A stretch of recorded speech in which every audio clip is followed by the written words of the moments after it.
sail for adventure, my friends, because in this week's episode of One Piece, Inuarashi and Nekomamushi, the dog and cat kings of the Mokomo Dukedom, tell their story of how they traveled with Oden and Gol D, the Pirate King. Nami has some doubts about the route that they are taking, and it looks like Jack has returned to the island of Zou to bring down the elephant with extreme force. First off, let me just say, man, does it feel good to finally get out of that freaking whale tree. We have been stuck in this single location for weeks. Just to get outside is honestly pretty freaking refreshing.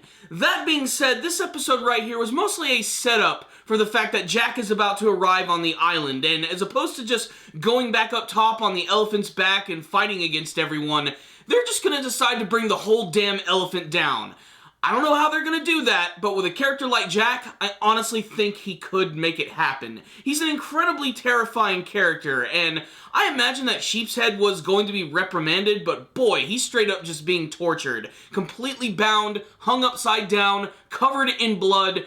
I would not want to be him right now. But the rest of the episode is pretty much all about Nekomamushi and Inuarashi telling their story of how they traveled with Oden as his retainers. And eventually, Oden did go to Gold Roger's crew, and because Nekomamushi and Inuarashi were so dedicated to Oden and the Kozuki clan, they decided to join them as well. I really wish we would have gotten some flashbacks of the crew interacting though, if only just to see a younger version of the cat and dog. I think they would look really funny. They claim themselves that they were pretty young at the time, kind of similar to when we saw Shanks and Buggy back in the day, although they seem a lot older here. I imagine that they were probably still pretty freaking massive. But I really love them recounting their tales of the old days because in a way, it sort of brings them back together. They're reminded that they actually are friends, and there's a lot of scenes with them actually singing and dancing with each other, and frankly, it's just really funny. Another big plot element of this episode, of course, is that Nami is really upset about the actual log pose that's appearing. It's basically pointing in all these various directions, and usually they would always go in the direction of where the needle was pointing, and she's basically guessing that eventually this will take them to the island of Raftel, or maybe somewhere completely random, but both the cat and the dog do reassure her that she is certainly on the right track. And of course, this just makes everyone fall in love even more with everybody's favorite navigator. But essentially, that's pretty much the episode right there. I think one of the funniest things about it, though, is how when they actually do learn that the dog and the cat were actually going with Oden and Gold Roger, how everybody sort of like wanted to ask them some questions, like Frankie bringing up Tom, the old shipwright. They actually know this guy, and they actually realize that Frankie is basically his underling and his ultimate apprentice. You have Brooke, who unfortunately gets interrupted by Nami when he's asking about Crocus, but they do eventually get to that as well. There's a lot of nostalgia, and it's actually really cool that they've managed to connect all of these events together. It's something that the One Piece series has always been really good at, and that's a really hard thing to do considering that this series has been airing for about 18 years now, which is kind of insane. And with that many episodes and that many characters, for them to actually make it work is a big accomplishment. And it's one of those few situations where I'm actually glad that they show the flashbacks, because for people who've actually just been watching this religiously since the end of time, you know, this is a great refresher course. And for people who are kind of new to the series, it'll actually help give them some context as well. Really though, I cannot wait to see what's going to go down when Jack is going to attack the island. It's going to be some really exciting stuff. Also, what's the deal with Momonosuke saying that he was around when Gold Roger was around? There's no way he could be old enough to have actually seen that stuff. And if he is actually older and just appears really young, what he's been getting away with Nami and Robin is just plain criminal. So what's the rundown on this week's episode of One Piece? Like I said, a very simple episode, but it's one of those episodes that'll get you really pumped up for the next one. Not to mention, I love the fact that they keep sort of connecting the dots with all of the characters and their connections to Gold Roger and his crew. You can definitely see a lot of the elation and happiness from Luffy and Frankie and Brooke and everyone. They're just completely happy to see this. Probably my favorite scene of this episode is this little throwaway joke where Luffy is mentioning that they need to get Sanji back because to him, it's like having 1,000 soldiers in one.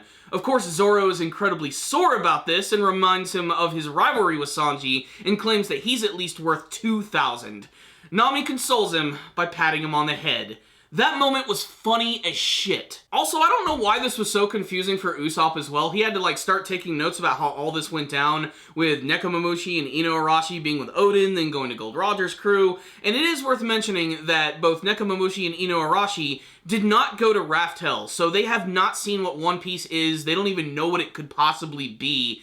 But the fact that they went on a lot of the journeys with the Pirate King is awesome. And like I said, I really wish we could have seen that, because that's something we haven't even seen in the manga version. And I almost thought for a split second when they started to show some of the flashbacks of the silhouetted pirate ship and them like sailing on the sea that we might actually get to see that. And I thought that would have been really cool. And alas, to no avail, we don't really get it. That being said, this was still a pretty solid episode of One Piece, which is slowly moving the story along. We're finally out of the freaking whale tree, and there's also one more little surprise at the end of the episode. And that, of course, is that Nekomamushi plans to go and meet someone very important. The first commander of the Whitebeard Pirates, Marco the Phoenix. That's right, they're finally going to bring Marco back into the series, and this is something they haven't even followed up on in the manga version, so this is really going to get a lot of people hyped.